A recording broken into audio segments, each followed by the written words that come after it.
And we're here today in Hanley Farm, which is owned by Southern Oregon Historical Society, to gather before a hike at Ben Johnson Mountain. We're here to really commemorate the recent name change of formerly Negro Ben Mountain to Ben Johnson Mountain after an early black blacksmith and pioneer who settled and lived on the mountain.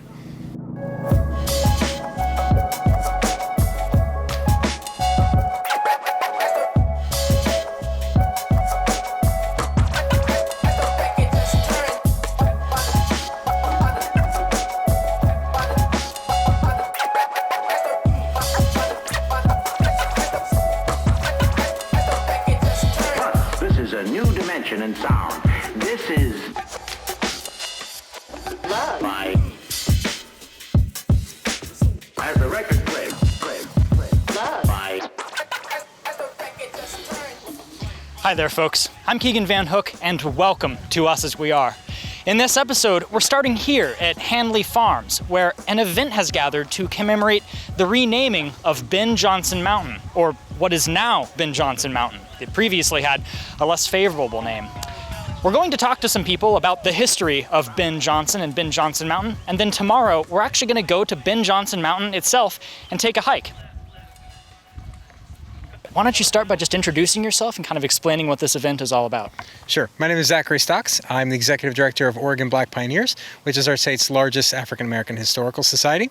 And we're here today in Hanley Farm, which is owned by Southern Oregon Historical Society, to gather before a hike at Ben Johnson Mountain. We're here to really commemorate the recent name change of formerly Negro Ben Mountain to Ben Johnson Mountain after an early black blacksmith and pioneer who settled and lived on the mountain. I'm Carolyn Kingsnorth, and I'm Vice President of the Southern Oregon Historical Society, and Hanley Farm is one of our properties. And so we operate it as a farm with the help of organizations like the Family Nurturing Center, it's a wonderful opportunity for the families they work with to get them outdoors, to teach them skills, and also just to have a healthy lifestyle, we'll put it that way, because they also they do a lot of the farming here, growing the vegetables, the vegetable garden, and they learn to cook, they learn to make healthy meals. So that's some of how we operate the farm. But it's a beautiful place. It's a heritage farm. It's about 150 years old at this point, and for over 100 years it was farmed exclusively by women. So yes. So it's property we're very proud of, and do go take a look, because we have a lovely flower gardens. We also have a Shakespeare garden, and in fact this past week we're doing our free family fun nights every Thursday this summer. And so this past Thursday we had someone who writes one of the garden columns here, who tends the Shakespeare garden. And she also was serving food made with the plants that are all featured in Shakespeare. So we have upcoming fashion shows, we have music nights, we have Cars Under the Stars concerts. So just a lot of things. It's a beautiful venue, and it's one we're very proud and happy to own. So my name is Doug McGarry. I'm president of the Southern Oregon Historical Society, and I've been born and raised here in Southern Oregon, frankly, and so it was an opportunity for me to, for giving back to the community.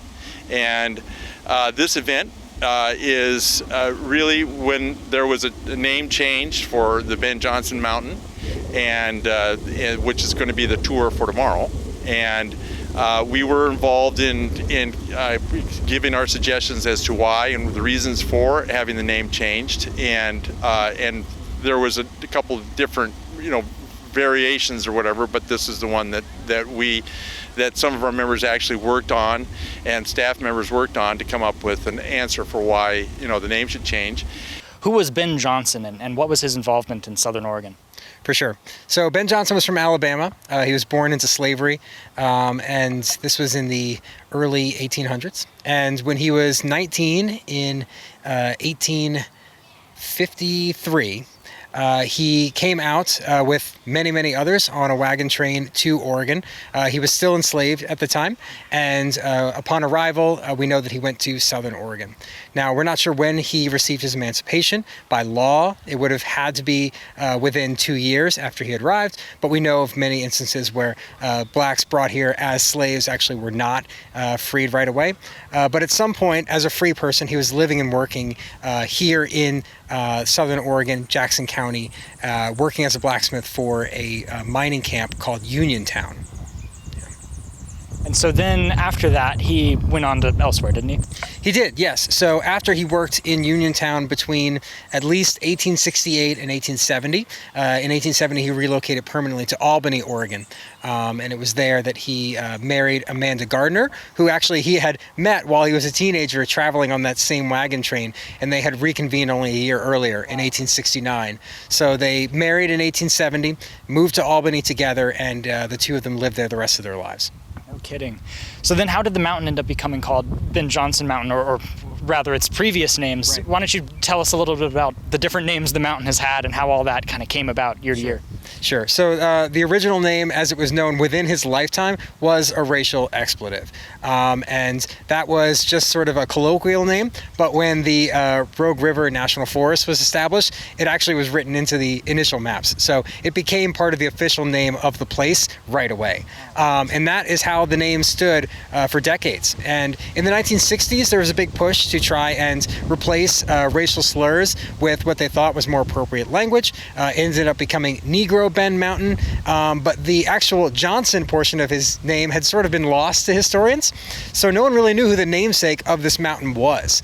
So it just stood as Negro Ben for several more decades, and it really wasn't until I think 2012 that a historian from Talent, Oregon, named Jan Wright was able to put the pieces together and realize that it was actually Ben Johnson who this mountain referred to, and that began the process of then our organization and others working to rename it after him, knowing his full name now.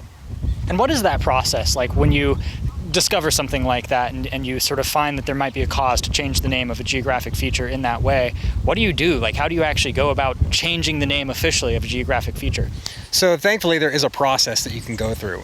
The Oregon Geographic Names Board is an entity of the Oregon Historical Society, and they are the representatives who are responsible for actually taking the names of existing places and going through a review process to see if there is cause to create a new name, and then what is the historical documentation we can use to support that new name.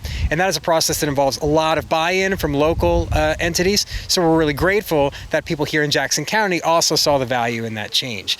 So after a lot of research and digging into census records and information that we found in newspapers, we're able to put the pieces together to show conclusively that Ben Johnson was the Ben that this mountain had always referred to, and then we had to give it to the public comment period, and it was approved just last year in 2020.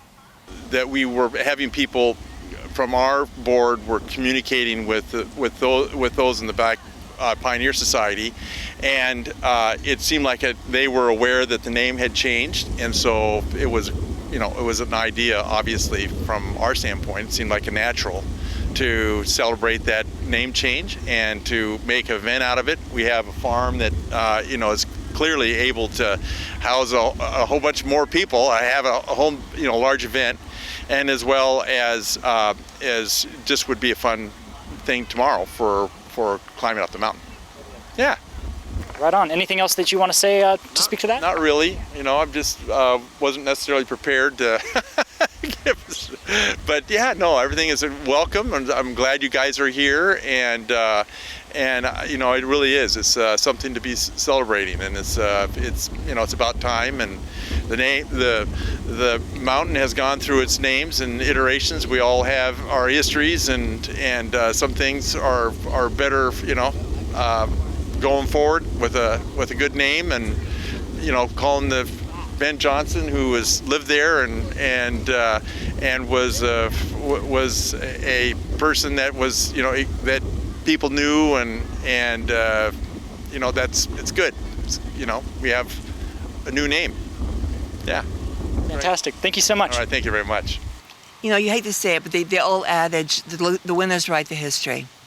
And so a lot of the minority groups, we look at the Chinese, we look at the Native Americans, we look at the blacks, and their history is not well represented. And that's something we recognize, something we're trying to do more and more about. And Ben Jonson was actually a very successful blacksmith. And of course, the Ben Jonson Mountain, that's where his forge was. But then he and his wife moved on up to,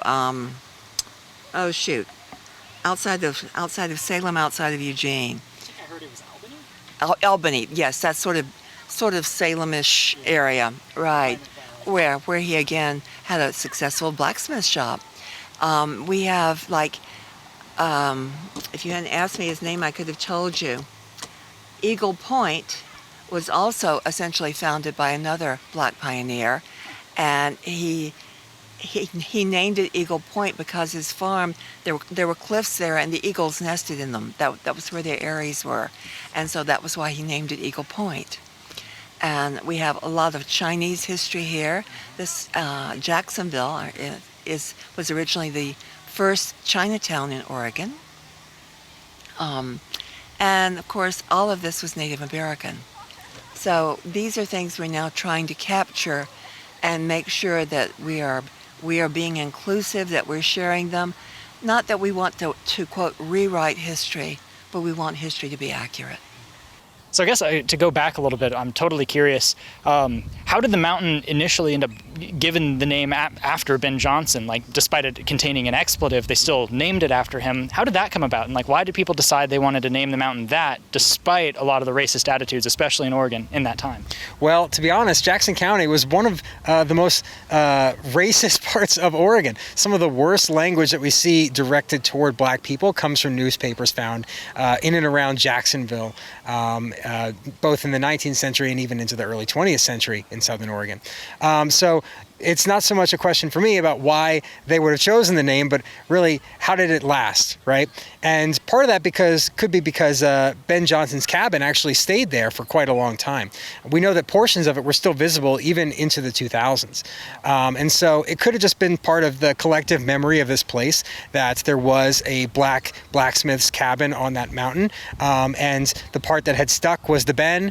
And so it just lasted sort of in the public's mind, even if they no longer remembered who actually inspired the name in the first place.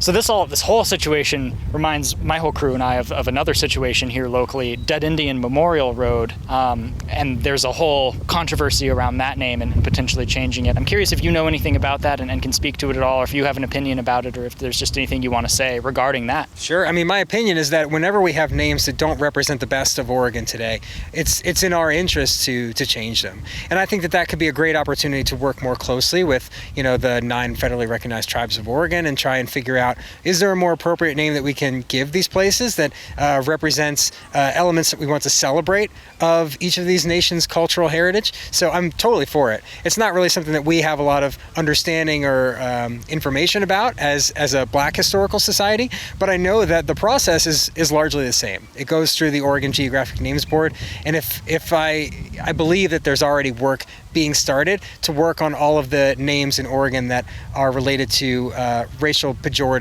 around indigenous peoples, because there's a lot more of those than there are of people of African descent. So it'll be a long process, but I'm hopeful that the tribes, our state entities, local partners can work together to change those names. Cool. Let's talk about Oregon Black Pioneers, that organization. I want to know a little bit more about it. Could you just tell us sort of how that organization started, what it's supposed to accomplish, and what your involvement in it is, and just anything else you think we should know about that organization so that more people know about it? Sure. So we've been around for almost 30 years now, and we were founded in Salem. One of our founders was actually the late Senator Jackie Winters, a longtime Oregon State Senator.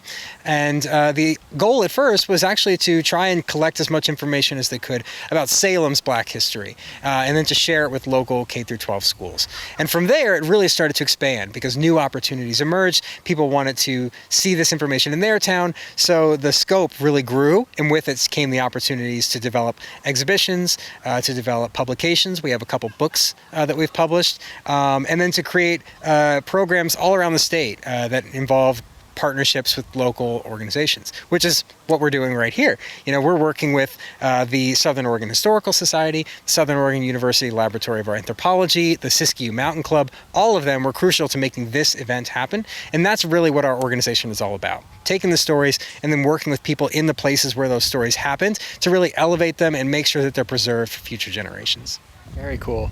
Yeah, how did your organization and Southern Oregon Historical Society, how did this all get organized? Like, how did you sort of first come into contact and figure out that you wanted to put on an event to commemorate this name change? Right. We knew we were getting close with the official name change of Ben Johnson Mountain. So right away we started thinking, how can we celebrate this once it goes through?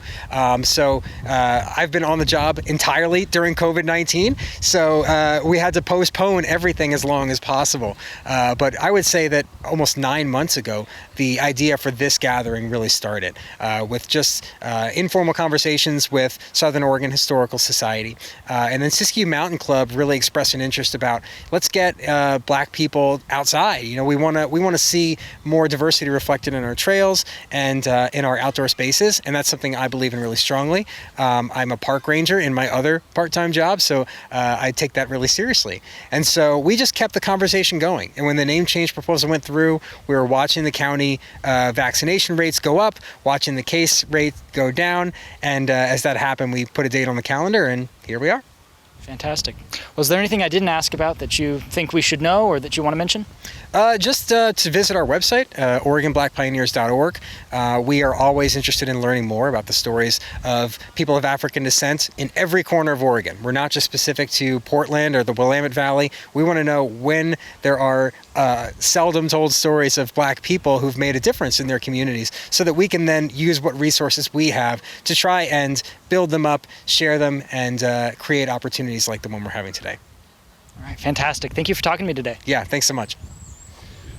After enjoying a lovely evening at Hanley Farm, we took the next day to visit Ben Johnson Mountain, which is located in the Applegate Valley just outside the community of Rouge. We followed Zachary and a whole crowd of children and parents from a group called the Afro Scouts up a very steep trail to the very top of the newly renamed mountain. Time to lift our knees. Along the way, Zachary put his forest ranger skills to work, teaching the kids about local plants and animals and the history of the area. All right, now, what do you hear? You gotta be kind of quiet first. Listen. An airplane? You hear birds? Awesome. You're right, airplanes, right? Because even out here in nature, we're still not so far removed from technology and the rest of the world, right? Shows us kind of how small we really are. We're out here in nature, but there's still so much going on all around us. What else can you hear? You talking? Me talking? Yes. All right, now everybody taking a deep breath. What do you smell? Freshness. Freshness. I love that. What does nature smell like? Pines, dirt. Ferns. Wonderful. Lots of ferns. Right. Now I want everybody to touch something. It could be the ground, it could be a tree, it could be a rock. Feel something. Can I just feel? Sure. Feel your own skin if you want. Now what do you feel? Softness? What do you have in your hand that is soft? A plant. What is it? I don't know. You don't know? I just touched it. Okay, it looks like grass to me. What do you got? A rock. And what does your rock feel like? Rough. It feels rough. All right, what else you got? What do you feel? What does your stick feel like? Wood. Feels woody. Woody. My stick feels smooth. Smooth. Way to go. All right, folks. So now you have experienced all 5 senses out here in nature. That tells me that you've really had a real experience here today. Now, if you have a moment, please think a little bit about Ben Johnson, someone who lived in Oregon, again, at a time when it was illegal for him to even be here, and yet where you're standing today was where he once stood. The things that you smell, the things that you taste, the things that you touch, the things that you hear. Ben Johnson heard all of those things. And that was a long time ago, but even today, when we stop and we use all 5 of our senses, we can have that same sort of experience. Wouldn't it be different because it was? Of course, many things about it would be different, but many things about it would be very much the same. Would the trees even be? Would these trees even be here? Probably not these trees, but probably the same kinds of trees. Maybe babies. Like people. Yeah. Yep. Probably made a trail of. All right, so to close out this hike and say thank you to all of you, I would like for you to do an old-fashioned way that people would say, like, congratulations, and that's a hip hip huzzah. Trust me on this one, all right? This really is the thing people used to do, okay? And I would know because I do it all the time at work. So when I say hip hip, I want you to shout huzzah. And because we're outside, you can use really big outdoor voices, okay? So here we go. We're gonna do it on 3. Hip hip huzzah! Hip hip huzzah! Hip hip huzzah! Thank you, Afro Scouts. Thank you very much. That was fun. Hold on, where's something? Now we go back down. That's right. It was beautiful, and I highly recommend for anybody who is interested and capable of a steep climb to check it out. That's going to do it for this episode of Us As We Are. If you want to support the show, we have a Patreon page. So if you like what we do with this program and want to support us in continuing to do more of it, please consider becoming a contributing member on Patreon. Our Patreon members get access to our exclusive Discord server, where you can chat with me, the crew, and other fans of Us As We Are. We also do the occasional recap podcast, where myself and the crew of the show discuss the events we document here, but from our perspective, and share some of our opinions. If you want more information about that, go to patreon.com/SailorBoyMedia. Additionally, we're still airing short versions of these programs on Southern Oregon PBS, and we just got word that we'll be doing them continuing through the rest of this year.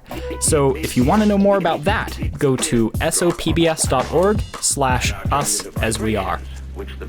I've been Keegan Van Hook, and this is Us As We Are.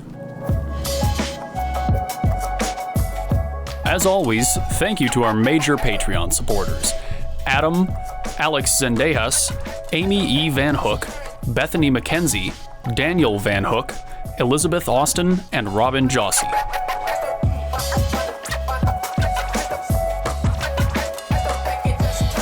This is a new dimension in sound. This is